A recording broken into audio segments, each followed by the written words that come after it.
మొక్క లేని ఇంటిని చూడడం చాలా అరుదు. మతపరమైన కారణాల వల్లనే కాదు, దాని ఔషధ గుణాల కారణంగా కూడా తులసి మొక్కలను అందరి ఇళ్లలో పెంచుతారు. తులసి ఆకులు జలుబు, దగ్గుకు మాత్రమే కాకుండా అనేక తీవ్రమైన వ్యాధులకు కూడా దివ్య ఔషధం. ఇది అందరికీ తెలిసిన విషయమే. కానీ ఇంకా ఆశ్చర్యకరమైన విషయం ఏంటంటే, తులసి ఆకులు గింజలు మాత్రమే కాకుండా తులసి కాండం కూడా అనేక ఔషధ గుణాలను కలిగి ఉంది. తులసి కాండంను నీటిలో మరిగించి కషాయం తయారు చేసి తినడం ద్వారా లెక్కలేనన్ని ప్రయోజనాలను పొందొచ్చని ఆయుర్వేద నిపుణులు చెప్తున్నారు.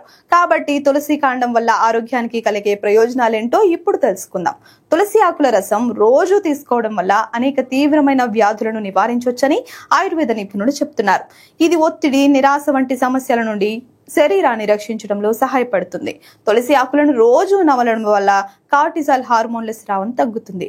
ఇది ఒత్తిడి, అధిక కోపాన్ని తగ్గిస్తుంది. తులసి టీ లేదా కషాయాలను తాగడం వల్ల మానసిక స్థితి మెరుగుపడుతుంది. ఇది తులసి ప్రయోజనాల్లో ఒకటి. దాని కాండంలో మరిన్ని ప్రయోజనాలు ఉన్నాయి. తులసి కాండం ప్రయోజనాలు: ఔషధ గుణాలు కలిగిన తులసి కాండాల కషాయం శరీర రోగనిరోధక శక్తిని పెంచడానికి సహాయపడుతుంది. జలుబు, దగ్గు, జ్వరం, సైనస్ సమస్యల వంటి శ్వాసకోశ వ్యాధులకు ఇది మంచి ఔషధంగా పనిచేస్తుంది. తులసి కాండం కషాయం జీర్ణక్రియను మెరుగుపరుస్తుంది, ఆకలిని పెంచుతుంది, జీవక్రియను పెంచుతుంది, మానసిక ఒత్తిడిని తగ్గిస్తుంది, ప్రతికూల శక్తుల నుండి రక్షించడంలో కూడా సహాయపడుతుంది. తులసి ఆకుల కషాయం శరీరాన్ని బ్యాక్టీరియా, వైరస్ల వంటి ఇన్ఫెక్షన్ల నుండి రక్షించే గుణాన్ని కూడా కలిగి ఉంటుంది.